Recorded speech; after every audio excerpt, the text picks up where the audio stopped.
सुंदर। इस एक्सरसाइज का नेक्स्ट क्वेश्चन 1 सबका क्लियर हो गया होगा उम्मीद है। क्वेश्चन 2 के अंदर कहा गया है कि इफ टू इक्वल कोड्स, ध्यान से सुनिएगा, if two equal chords of a circle intersect within the circle, prove that the line segment of one chord are equal to the corresponding segment of the other chord। कोई figure नहीं है, language थोड़ा सा ऐसा है कि बच्चा अगर सही से यहाँ एक सर्कल है, अब आपका एक कोड ऐसे समझें और एक कोड ऐसे समझें, ये दोनों कोड इंटरसेक्ट करने। अब जरा सुनिए, इसका सेंटर मिसाल के तौर पे यहाँ पर है, ये O है। अब इसके बाद ये आपका AB है और ये आपका CD है। इसमें हमसे प्रूफ करने को कहा है कि जहां इंटरसेक्ट करें उनके कॉरस्पॉन्डिंग पार्ट जो है, मतलब वो आपस में सेगमेंट इक्वल हो जाते हैं। मतलब ये है कि अगर मैंने यहाँ पर P डिनोट किया, क्या डिनोट किया P, तो हमें प्रूफ क्या करना है पहले बच्चों, इस स्टेटमेंट में जो बात कही गई है इसको मैंने रिपीट कर दिया है। इसका मतलब है AP is equal to CP, इनके कॉरस्पॉन्डिंग पार्ट जो है, कॉरस्पॉन्डिंग सेगमेंट जो है इन कोड के वो इक्वल हो जाते हैं। मतलब ये हिस्सा इसके इक्वल करना होगा और ये वाला हिस्सा इस हिस्से के इक्वल करना होगा बच्चों। यानी एक चीज आपको ये प्रूफ करनी है, दूसरी चीज आपको DP is equal to PB आपको ये भी प्रूफ करना है बच्चों, ठीक है। अब हमारे पास हमने सेंटर देखा O है, तो इसके अंदर छोटा सा एक कंस्ट्रक्शन कर लेते हैं। वो कंस्ट्रक्शन पर इतना रहेगा कि सेंटर से मैं एक परपेंडिकुलर डाल दूंगा इस वाले कोड पर, और इस कोड पर एक दूसरा परपेंडिकुलर डाल दूंगा, इसका नाम M रखूंगा, इसका नाम L रखूंगा। तो मैंने कंस्ट्रक्शन में क्या कहा कि OL is perpendicular on AB and OL is perpendicular on, OM is perpendicular on इस पर PQ, OM is perpendicular on PQ, ठीक है बच्चों। CD पे डालें, अच्छा CD वेट देखो असल में ठीक है CD पे, ठीक है। यहाँ मैं बात कर रहा था कि CD पे, क्योंकि दूसरा कोड हमारा CD था, पहला कोड AB था, तो हमने परपेंडिकुलर इस पर रखा था। आप सुनिए जरा, तो यहाँ जो कंसेप्ट किया है ये बात आप जानते हैं, थ्योरम 10.3 हमने पढ़ा, 10.4 हमने पढ़ा, कल कई थ्योरम आपको समझाए गए थे।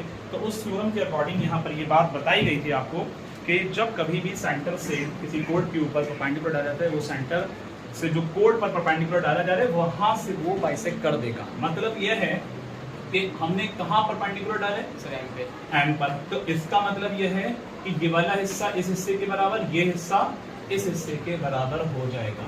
मतलब कंस्ट्रक्शन से थ्योरम के अकॉर्डिंग कोड बाइसेक्ट हो जाएगा। तो हमें बराबर क्या करना है भाई, ये वाला पूरा करना है, ये पूरा करना है। थोड़ा ध्यान से सुनिएगा। अब यहाँ प्रूफ में देखें, सबसे पहली बात तो ये हम जानते हैं कि सिंस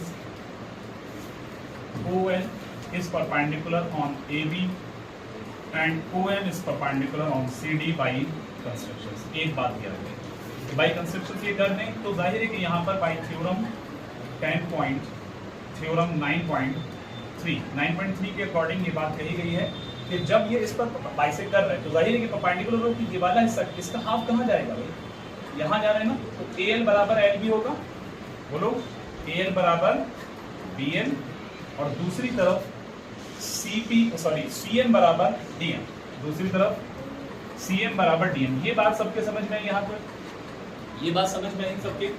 मैंने क्या बताया कि अगर हम सेंटर से किसी कोड के ऊपर परपेंडिकुलर डालते हैं तो उसको बाइसेक्ट करता है। तो इसका मतलब ये होता है कि यहाँ पर ये बाइसेक्ट करेगा, यही तो इंटरसेक्शन पॉइंट है। तो ये हिस्सा इस हिस्से के बराबर होगा, ये कंप्लीट कोड है ना, और ये हिस्सा इस हिस्से के बराबर, जैसा कि मैंने मेंशन किया है। क्लियर। अब इसके बाद जरा देखना है, यहाँ पर आपके पास में अगर मैं बात करूँ कि यहाँ पर मैं इसको इससे ज्वाइन और कर दूँ, ध्यान से सुनिए, मैंने यहाँ पर एक और स्टेप किया एंड ज्वाइन, इसको ज्वाइन किया बच्चों OP को ज्वाइन करने के बाद आपके सामने यहाँ पर दो ट्रायंगल बने, एक बन रहा है OPL, एक बन रहा है OPM। लेकिन जो चीज मैंने यहाँ तैयार की है बच्चों, ये वाला हिस्सा, ये आपकी कहीं ना कहीं फर्स्ट इक्वेशन का काम कर रहा है। तो समझाने का मकसद यहाँ पर यह है कि ये आगे काम आएगा जो मैंने यहाँ तैयार किया है। तस्वीर सुन रहे बेटा। तो सबसे पहले जो ज्वाइन किया है, ज्वाइन करने के बाद आपका ट्रायंगल बना है एक OLP। अब मैं उन्हीं ट्रायंगल के अंदर फॉलो करूंगा, बस एक दो स्टेप के बाद आपका आंसर आ जाएगा, लेकिन सही से सुनना है। इन ट्रायंगल, कौन सा ट्रायंगल ले रहे हैं बच्चों, in triangle OPL and triangle OPM, यही है OPL और OPL।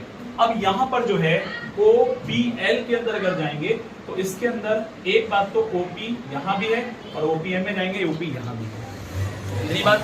तो OP जो है वो OP के कॉमन है। तो एक बात आपकी याद है, यहाँ पर एक चीज होगी, दूसरी बात OL परपेंडिकुलर होने की वजह से L एंगल ईशान यहाँ पर 90 का है और OM परपेंडिकुलर होने की वजह से M एंगल 90 का है। तो मैं इसको बेटा ऐसे लिखूंगा, angle OLP is equal to angle OMP। इतनी बात समझ में आती है। ये वाले जो एंगल है ईच 90 और ये 90 के क्यों है ये आप लोग जानते हैं, क्योंकि हमने कंस्ट्रक्शन के अकॉर्डिंग परपेंडिकुलर डाला है वहां पर। बात समझ में आई। तो अब तीसरी चीज क्या रहेगी, तीसरी चीज जो है इसके अंदर, तो बताया मैंने आपको कल 10.5 में यही तो बताया कि अगर किसी भी सर्किल के अंदर कोड्स इक्वल होते हैं, तो भाई ये बात तो पहले गिवन दी गई है कि AB जो है CD के इक्वल है और उस पर सेंटर से परपेंडिकुलर डाला जा रहा है, तो वहां जो परपेंडिकुलर डाल रहे हैं वो दोनों परपेंडिकुलर इक्विडिस्टेंट नहीं है। ये बात कल बताई गई, ठीक है। तो इसलिए हम यहाँ पर थ्योरम 10.4 या 10.5 के अकॉर्डिंग ये बात है, तो हम कह देंगे कि OL is equal to OM। तो ये बाई थ्योरम मेरे ख्याल से 10.5 है, आई थिंक सो, बल्कि 9.5, हाँ बाई थ्योरम 9.5 है। तो यहाँ अब आपके ट्राइंगल जो है बच्चों कौन कौन से, OPL, कहाँ बात समझ में आ रही है, ये कॉन्ग्रुएंट हो जाएगा किस ट्राइंगल के, OPM के।